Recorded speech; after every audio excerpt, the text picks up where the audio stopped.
Hello friends. जदि आपण माने भाबुचंती आलू भजा तो समस्ते बनाती एथिरे नुआ कौन अच्छी तो आजिर वीडियो निश्चय देखंतु। आज मु आपण मानक सह शेयर करबी मो स्टाइल रो आलू भजा गोटे नुआ और डिफरेंट प्रोसेस रे एही उपाय रे बनैले आलू भजा बाहर क्रिस्पी और भीतर सॉफ्ट रहबो और खाइबा को एकदम जबरदस्त लागिबो। तो चलंतु देरी न करी बनैबा स्टार्ट करबा। आलू भजा बनैया पई मु एठी 500 ग्राम आलू नेइची। आलू को भलो भाबे धोई एमिति लंबा लंबा स्लाइस करी काटी नेइची। एबे एही रेसिपी रे स्पेशल फ्लेवर पई आमे गोटे होममेड मसला बनैबा।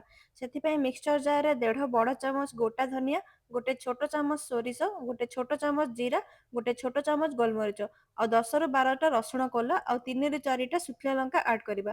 तापर अल्प टिके पानी देके सब जिंस को दरदरा करी बाटी नबा। मसला को एकदम फाइन पेस्ट करबेनी, हल्का दरदरा रहले आलू भजार टेस्ट और बढ़िया आसीबो। तापर गोटे कड़ाई रे 2 रु 3 चामच तेल ऐड करबा। तेल भलो भाबे गरम होला परे 1 टीस्पून जीरा ऐड करबा, 1/4 टीस्पून जुआनी ऐड करबा और 1/4 टीस्पून हेंगु ऐड करबा। किछि सेकंड फ्राई कला परे काटिकी रखिथिबा पियाज को ऐड करबा। एठी मु दुईटी मीडियम साइज रो पियाज नेइची। एबे पियाज को हमें हल्का गोल्डन कलर आसिया पर्यंत फ्राई करबा।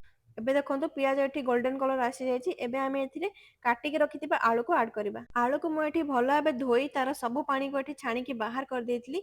एई छोटो टिप्स को फॉलो कले आलू भजा क्रिस्पी हेबो और तेल मध्ये कम लागिबो। तो एबे आलू को मझरे मझरे गोळे हल्का गोल्डन कलर आसिया पर्यंत फ्राई करनबा।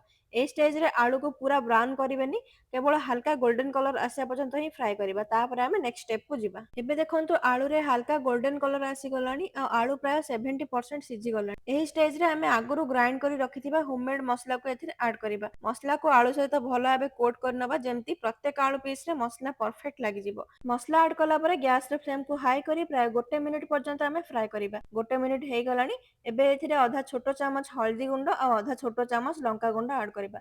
जदि आपण माने अधिक राग पसंद करंती तेबे लंका गुंड ऐड करंतु, नहले याको स्किप मध्ये करि परिबे, कारण हमें मसला बाटिला बेले सुखिला लंका बाटिथिले। तापरे एथिरे स्वाद अनुसार लूण ऐड करिबा। एबे सब जिंस को भलो भाबे मिक्स करनबा। सब जिंस भलो भाबे मिसै सारला परे कड़ाई को कवर करी आलू को सिझिया पई छाडी दबा। आलू तो प्राय एठी 70% सिझी जायछि, तेणु एबे मात्र 3 रु 4 मिनिट ही लागिबो परफेक्टली सिझिया पई। तो फ्रेंड्स देखंतु 4 मिनिट हे गलानी। आलू रो कवर एठी हटेबा। देखि पारथिबे आलू एकदम भलो भाबे सिझी जायछि और मसला मध्ये सुंदर भाबे कसी हो जायछि। एबे पुणी थरे हल्का हाथ रे भलो भाबे मिक्स करनबा। एबे एथिरे फाळे लेंबू चिपुडी दबा। लेंबू रस ऐड करला परे गैस रो फ्लेम को हमें ऑफ कर दबा और पुणी थरे हल्का हाथ रे भलो भाबे मिक्स करनबा। तो फ्रेंड्स एठी हमर आलू भजा संपूर्ण भाबे रेडी हे गला।